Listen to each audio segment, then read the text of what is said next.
We are live! Good morning, good afternoon, good evening, every breathing one. C'est Improve Your English Daily, ta capsule quotidienne pour les francophones qui sont déjà anglophones sans le savoir, où je te donne des tips and tricks pour pouvoir améliorer ta pratique de l'anglais dans un court format de pas plus de 10 à 12 minutes et de manière à ce que quotidiennement, lorsque tu mets tout bout à bout, et bien forcément, au bout d'un certain temps, ton amélioration à la pratique de la langue est effective, elle est tangible et aujourd'hui, enfin en tout cas depuis hier, on est entré dans notre mode d'expression de la pratique de la langue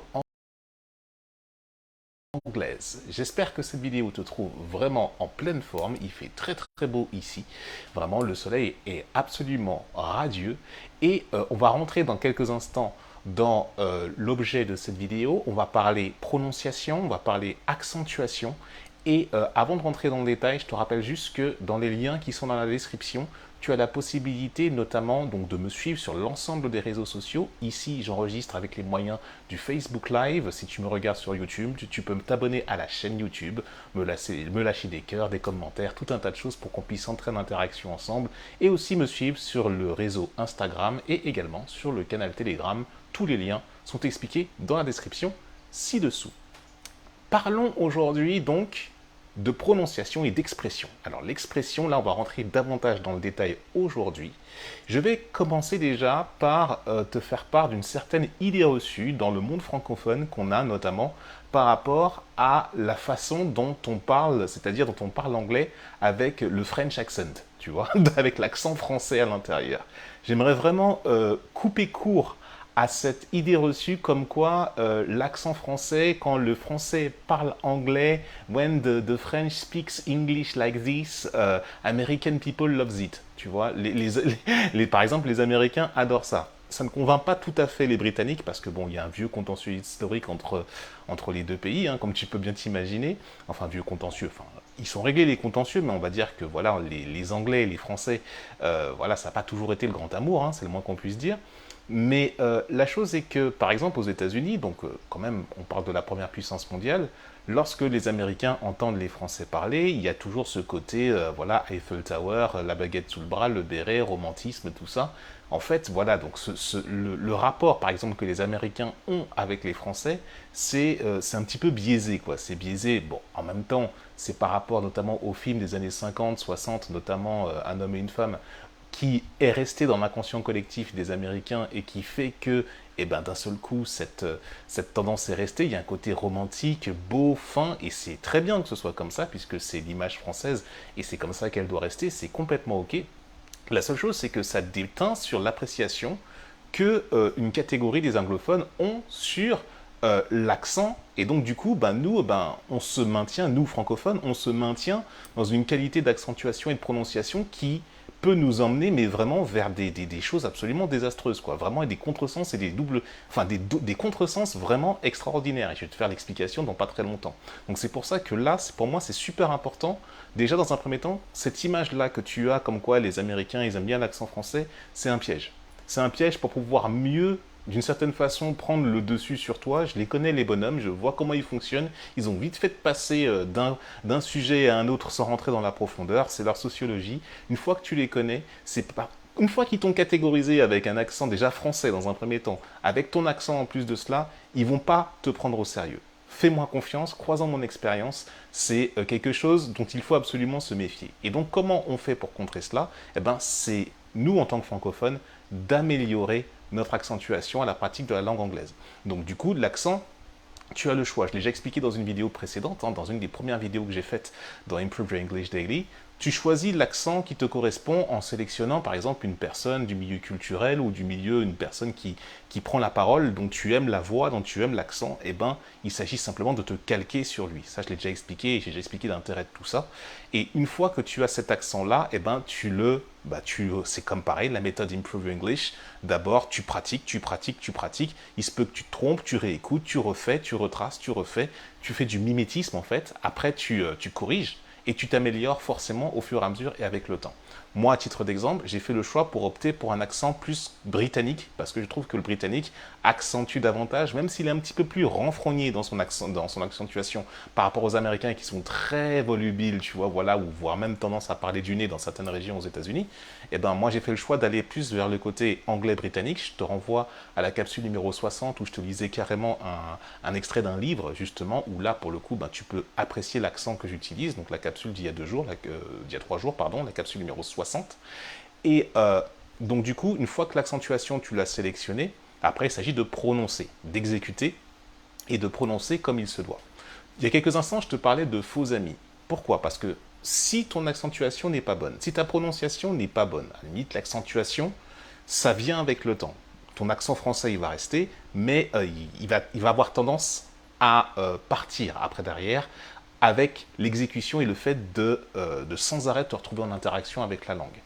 La chose qui est super importante que tu dois garder pour toi, c'est que à partir du moment où tu choisis donc le choix d'un accent et que tu répètes cet accent-là, eh ben, quand tu fais, si tu te trompes par exemple sur un mot dans sa prononciation, tu peux aller au-devant de pas mal de difficultés. Je m'explique. Je prends un mot par exemple. Un mot par exemple, le cœur par exemple, tu vois, j'y pense là. Parce que c'est pour te dire à quel point la lettre H en anglais est très importante. Parce que la lettre H en français, c'est comme si elle n'existait pas en fait. C'est comme si tu passais au-dessus. Par exemple, les haricots. Tu vois, là j'ai le premier exemple qui me vient en tête, les haricots. Tu vas pas dire les haricots. Alors que le H aspiré, où tu pousses en fait, quand tu dis le cœur heart, eh ben, le H est une consonne à part entière. Et c'est très important que tu l'appliques. Et nous, francophones, dès qu'on voit une lettre en anglais avec un H, qui commence par un H notamment, on a tendance à sauter dessus. Et c'est là que naît le contresens. Par exemple, heat. Là, par exemple, on est en été. Au moment où je te fais cette capsule, il y a de la chaleur. Et chaleur, en anglais, ça veut dire heat. H-E-A-T. C'est très important parce que si tu prononces mal ce mot, heat, tu peux dire plein de choses en même temps qui n'ont rien à voir. Si tu dis juste eat sans le H aspiré, eat, E-A-T, ça veut dire manger en fait. Donc, heat, la chaleur, et eat, manger, c'est deux, tu peux faire un contresens. Si tu dis juste, si tu dis par exemple, tu le places au mauvais endroit, tu dis Do you want to heat today? Est-ce que tu veux avoir chaud aujourd'hui? Évidemment que forcément l'anglo-saxon ou la personne qui essaie de communiquer avec toi va se dire mais hein, la chaleur, elle veut, je comprends pas. Donc voilà, tout l'intérêt, et je te dis ça, c'est du vécu pour l'avoir vu en face de moi, pour l'avoir vraiment assisté à cette chose-là, une scène un petit peu cocasse comme ça. Mais justement, comme il y a quelqu'un pour corriger, il peut y avoir de la remise en forme. Donc là, c'est un exemple. Eat et heat. Et aussi également, ben, par exemple, et tu as aussi eat, eater, it, où là tu infléchis légèrement le i pour dire it, do you like it? Tu vois, est-ce que tu aimes ça? Le it, eater à la fin, le pronom personnel. Donc tu as eat, heat et it. Eat, heat et it. Eat, heat, it. Manger, chaleur, ceci ou cela. Tu vois, c'est à très très peu de choses. C'est très subtil, c'est très très fin. Et donc je tiens déjà, si toutefois tu es grand débutant, à placer vraiment ton attention là-dessus. Il y a des inflexions, il y a plein de subtilités que nous, francophones, ben, surtout lorsqu'on le voit écrit, on ne s'en rend peut-être pas forcément compte. Donc dans ton expression, fais déjà très attention à cela. Une autre chose dont je voulais te parler, c'est un exercice tout simple justement pour pouvoir améliorer ta prononciation si jamais, imaginons, tu es un francophone, que tu as une prononciation, tu sais que tu as un niveau déjà un petit peu plus avancé, tu comprends peut-être déjà un petit peu plus de choses, mais tu sais que ton expression, que ta prononciation, elle est un peu bizarre. Là, c'est pour les niveaux un petit peu plus avancés, j'y reviendrai dans une prochaine vidéo un petit peu plus tard.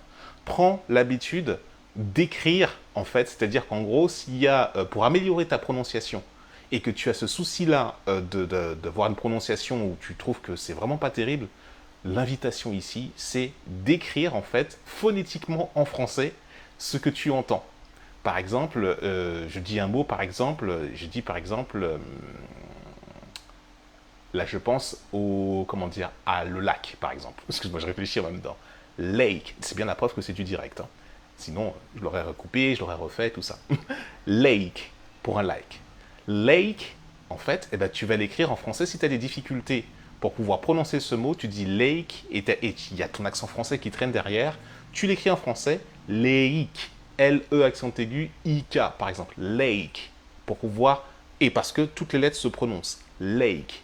C'est une méthode comme une autre. Alors, elle peut peut-être ne pas marcher partout, mais c'est quand même déjà beaucoup mieux que rien. Je te dis ça pour l'avoir testé avec une personne qui est passée par Improve Your English, que j'ai initié à la pratique de la langue anglaise, et il y a eu des améliorations assez notables. En plus de ça, comme on était dans ces ressources joyeuses, c'était super rigolo la façon dont ça s'est passé, mais c'était vraiment, vraiment puissant. Donc là, c'est une technique, mais j'y reviendrai plus profondément un petit peu plus tard. Qu'est-ce que tu as pensé de cette leçon d'aujourd'hui? Écris-moi dans le champ de commentaires. Lâche un pouce bleu, lâche un cœur, je ne sais pas sur quelle plateforme tu te trouves, et entrons directement en conversation ensemble. Tu as la possibilité même, dans un des liens qui se trouve dans la description de cette vidéo, de commander un cours avec moi et éprouver la méthode Improve Your English pour qu'on puisse ensemble identifier tes ressources joyeuses et entrer donc dans une conversation, dans ta prononciation, dans ton expression, comme on vient de le faire aujourd'hui, de manière bien sûr individualisée et personnalisée. J'espère que tu auras apprécié. I wish you well and see you tomorrow for the next video. Cheers, bye bye.